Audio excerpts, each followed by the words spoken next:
I'm back. Okay, it's been 198 days since my last balcony chat. I want to ask you a question. What in the world have you been doing for the last 200 days? Because I ask myself that, like, what have I been doing for 200 days? How did it all go by so fast? I'm telling you, every other day feels like Friday.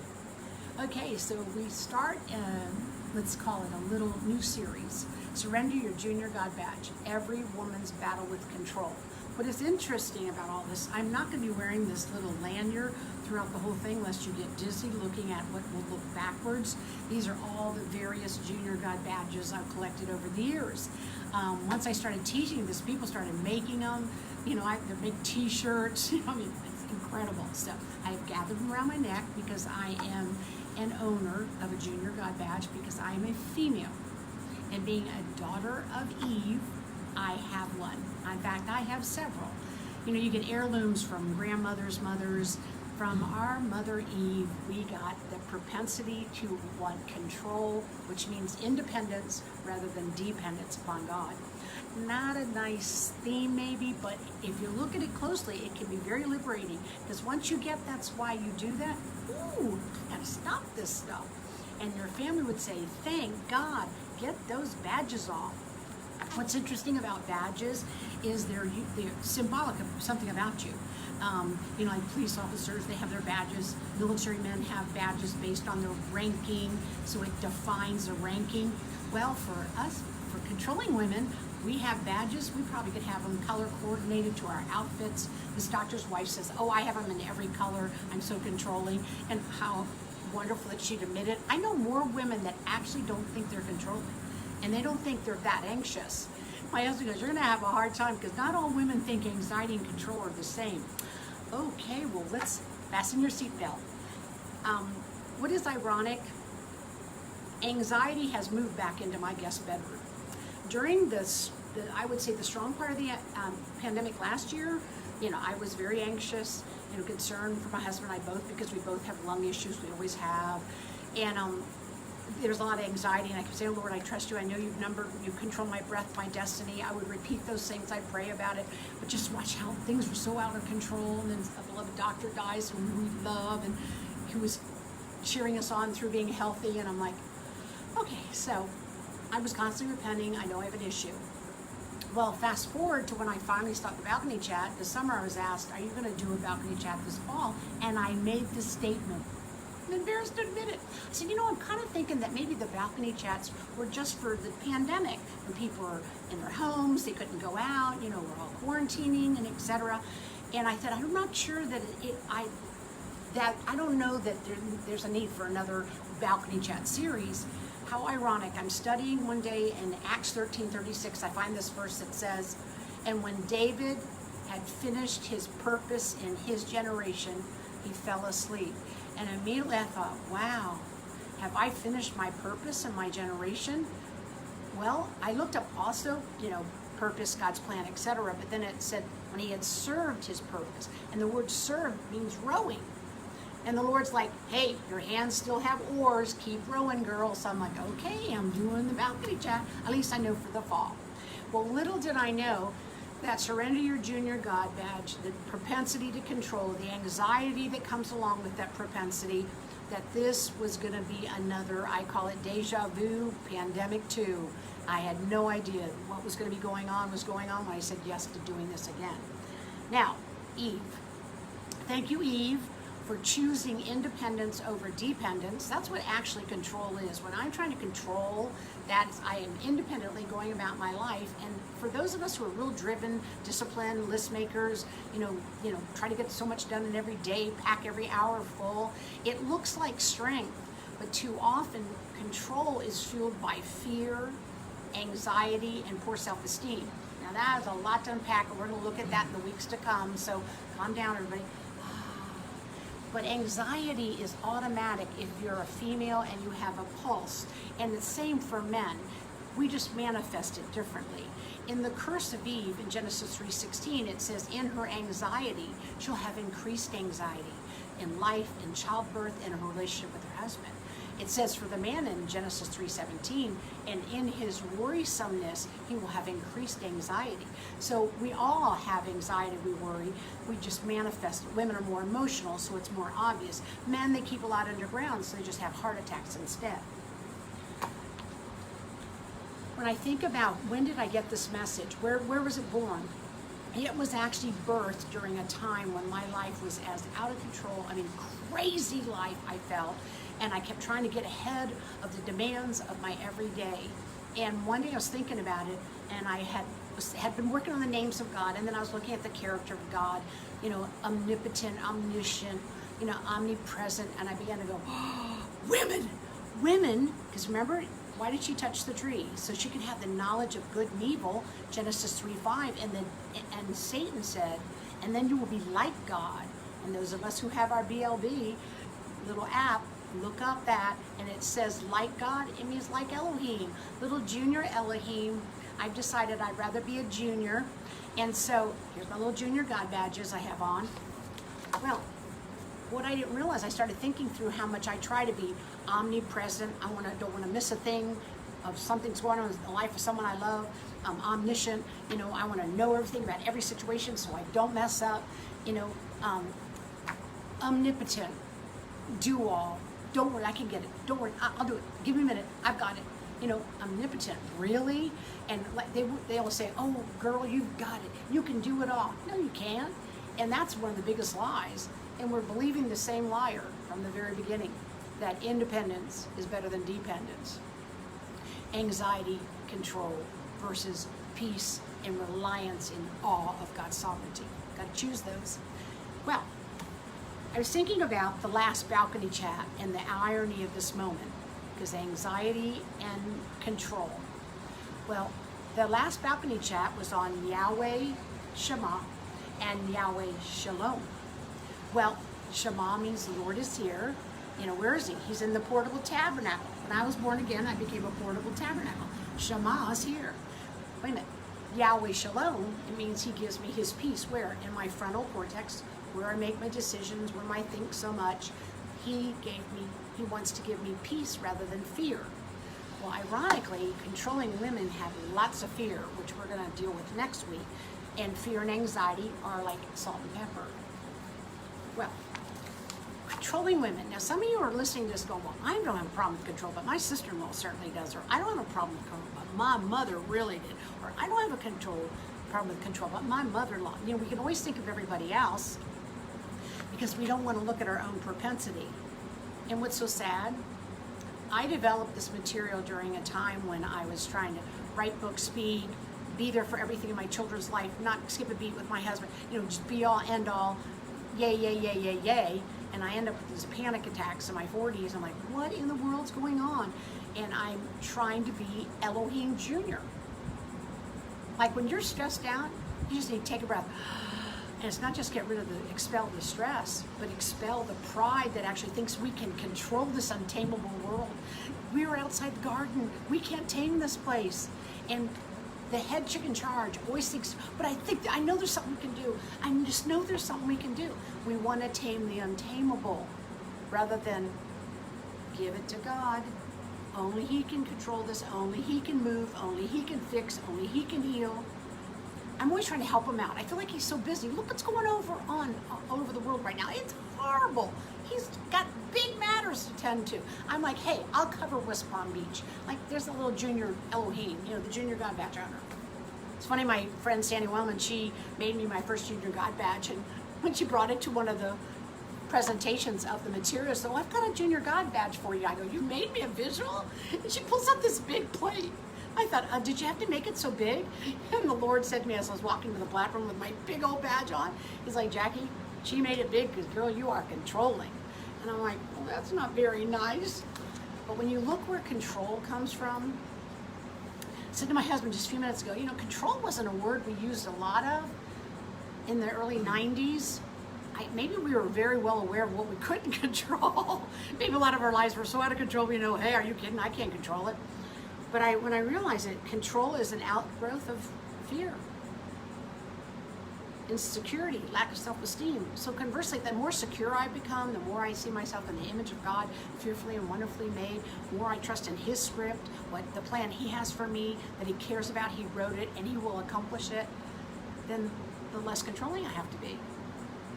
Okay, well, some of you are like, well, I'm not sure that I'm that controlling. Well, what's sad is we control because we want the best for those we love. We want everything. We want the perfect Christmas. We want the perfect vacation. We want the perfect Thanksgiving. We want the perfect birthday party. So we plan all these things to try to control all the aspects because we want things so perfect for those we love. I'm like, wait a minute. I wonder if my loved ones feel as loved by all that passion. Or do they feel like, here comes the chief, here comes the controller. Well, let me tell you what happens to women who are controlling. And for those of you who still think, oh, I really don't think this is my issue, but I'm glad I'm learning this so I can encourage my good buddy or my sister-in-law or whatever. Controlling women have something very much, all head chicks in charge, all of us trying to tame the untamed, have one common characteristic. Oh, well, we have many, but a common characteristic is we're tired. And you go, well, that has nothing to do with control. It has to do with being a woman and trying to balance all your roles as wife, mother, worker, teacher, mentor. It's a lot. But control, if you look at this aspect of tired, I did a little cross stick, I wrote it down, and it says tired, T, trapped. What are controlling women trapped by? They're constantly having to control everything in the lives of those they love. Every time something falls apart, you come to the rescue. Every time someone's crying, you want to be the comforter. Every time something goes wrong, you'll try to work it out. It's you. It's exhausting, but you get trapped. Like you think, oh, I got a free afternoon, and all of a sudden you get a phone call, and you think, good golly, could everybody just stop calling me? But it's constant needs in the lives of those we love. And it doesn't have to be immediately your children, your grandchildren, your husband. You've got friendships, people who care about ministry. There's a lot going on. There's a lot happening out there. It's not a calm shoreline. Trust me, what's out there. It's got some raging waves out there. Not today, though. It looks pretty calm. Tired, trapped. Second, irritated. I love this part. I started thinking about it. Controlling women become irritated by the expanding list of all they have to do. They thought that tomorrow they only have 10 things to do, but by the time they got up, somehow someone set a list next to your list, and you got 20 things you have to do. You're thinking, what? You're irritated. Like you can't ever get ahead. Well, I was thinking about the word irritated. Sometimes when you're irritated, you think if you keep your mouth shut, nobody will know. Well, trust me, your body is a billboard. You've got like sandwich sign. Don't go in kitchen. Mom is irritated. Now, mom's not saying anything, but ooh, everybody knows mom's irritated. And most women are in denial of that. They don't believe they're upset. Their family knows they're upset. And then I end up with their kids and they're talking about how mad their mom is. And I'm kind of like, well, what was she saying? Oh, she didn't have to say anything. Okay, so consider that one. Trapped, irritated, R. I got 2 for R. R, rigid. Controlling women are rigid because they've got a schedule we've got to stick to, and you can't have ducks out of the road. You line my ducks up. Whoever flicks them out, I've got to put them back. Why don't you just mess that up? They're rigid. They're not comfortable with things not working out. They're very uncomfortable. To be flexible is almost to kill them. Well, what's interesting, Oswald Chambers mentioned that a sign of maturity is the person who knows that life is more chaotic than predictable. When he would see things out of place, we think, hey, we're here on the planet. We're outside the garden. Another R is resentful.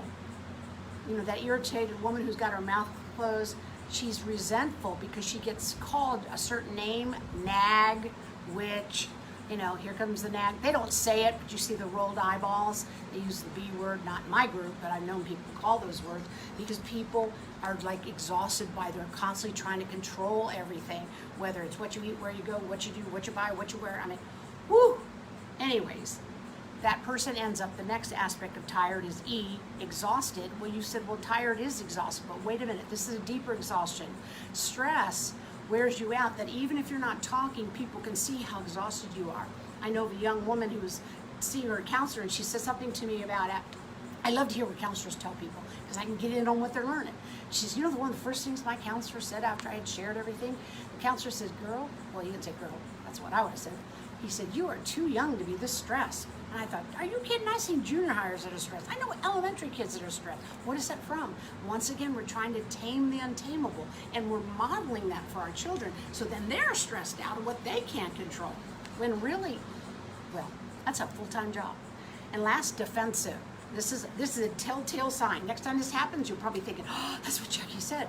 When you're controlling, you spend all your time coming up with excuses for why something didn't get done, why you were late. I mean, I see women running into Bible studies, meetings, retreat. They come in late, breathless, and they're trying to explain while they're late. They're talking away, and I look at my, bless their heart. They actually think they were in control of that railroad crossing where the train got backed up and they couldn't do anything about it. But they should have been they should have used Waze and dodged that train. I mean, we always have reasons for why we're late rather than life. I always say to mothers when they come running in, they're kind of breathless, or what they forgot, or they didn't remember where their Bible is. I'm like, are you kidding? It's amazing you got your shoes on. Mothers, the little ones, they're like, what's your name? It's hard. So you don't have to come up with excuses. But when you're controlling and when you think you have to please everybody, which we're going to talk about next week, that propensity, you always have a defense. You always are defending yourself and you're running through. Rather than say, hey, I'm so sorry you guys, I forgot it. And be calm about that. It's okay. I'm not going to require your firstborn today. One other thing about control that I found this morning, I wasn't intending to look at this, but I looked it up. Eve was deceived by Satan to choose independence over dependence. Well, it's interesting that Paul the Apostle in 2 Corinthians 11 verse 3, he refers and he starts out with the word I fear. I decided to look up what it means in that scripture, and it says, I'm terrified that just like Eve was deceived, that you too would be deceived. That it actually phrases seduced away from the simplicity that is in Christ Jesus. And I thought, wow, seduced away, terrified that this precious woman doesn't understand that her controlling tendency is driving everyone in her life crazy. And independence robs you of God's peace. And I asked the Lord for a verse to close with. And it wasn't 2 Corinthians 11:3. And this one's helping me right now. Because as I said, I think I said at the beginning, or at least I wrote it in 3 places, I feel like anxiety has been a common characteristic of everyone I've been talking to. I have friends people who are having panic attacks who've never had panic attacks. And I'm like, hey, it makes total sense. This world's gotten out of control. And we don't see it kind of spinning back into control, or at least coming back under, like, is this ever going to let up? And I hear people saying, is this ever going to? So that's increased anxiety, increased anxiousness. Oh, Lord, what is going on? It's, deja vu, pandemic too. Well, he gave me this verse. He corrected me with Psalm 131, verse 1 and 2. And it is, I'm preaching to me, not you. You can just listen in. Lord, my heart is not proud. I never thought my heart was proud. Wait. My eyes are not haughty. I don't concern myself with matters too great, too awesome for me to grasp. Well, years ago I was talking to a counselor about something, and she said, well, Jackie, you know where that comes from? I said, well, yeah, with my background and all of it. No, Jackie, that's flowing from pride. I'm like, pride? What are you talking about? I never think of myself like proud. You might think I might be, but in my heart, I don't see myself as proud until I broke this verse down. And it literally says, my heart is not proud. Pride and control is like this overinflated view of what you can accomplish. When I think, oh, I can get 20 things done in a day, that's pure pride. It's like, Lord willing, I'll get 10. And people are like, well, why not aim for 30? Hey, Lord willing, we'll get 12. I didn't realize how much pride is behind my control. Well, then, because I always thought of so much fear. Well, pride fuels all that. Wait, my eyes are not haughty. That means to lift myself up and think, well, why couldn't I work this out? I wouldn't have done that. When I hear about things when people say, well, why'd they make that choice? Why didn't they do this? Well, listen, my eyes are not haughty, overinflated view of what I can do. It says I don't concern myself with things that are too mighty, too great, too awesome for me to grasp. Well, I used to think awesome to grasp is like seeing heaven. Awesome, seeing a miracle. Wonderful. No, it's talking about what you don't understand. Like everything is going on, like how can this be happening? What is going on? And I hear people trying to figure it all out. The bottom line is my pride suffocates me with being concerned of things I cannot understand. And all Papa wants me to do is, I surrender, Papa. I trust you. It had to have been approved. It would never have happened. You know what's going on. I know I can count on you. So what am I going to be? I'm going to be the next verse. Instead, I've calmed and quieted myself like a weaned child who no longer cries for its mother's milk. Yes, like a weaned child is my soul within me. Cries, whining. Number one thing of all controllers are such whiners. And whenever I start whining, I think, trace it to the pride. I'm whining about what I couldn't work out. I'm whining what people don't understand. I'm whining that people didn't listen. I'm whining and whining rather than listen to the word calm. Calm my soul. It is means to a dumbfounded silence, and that bell means I'm done.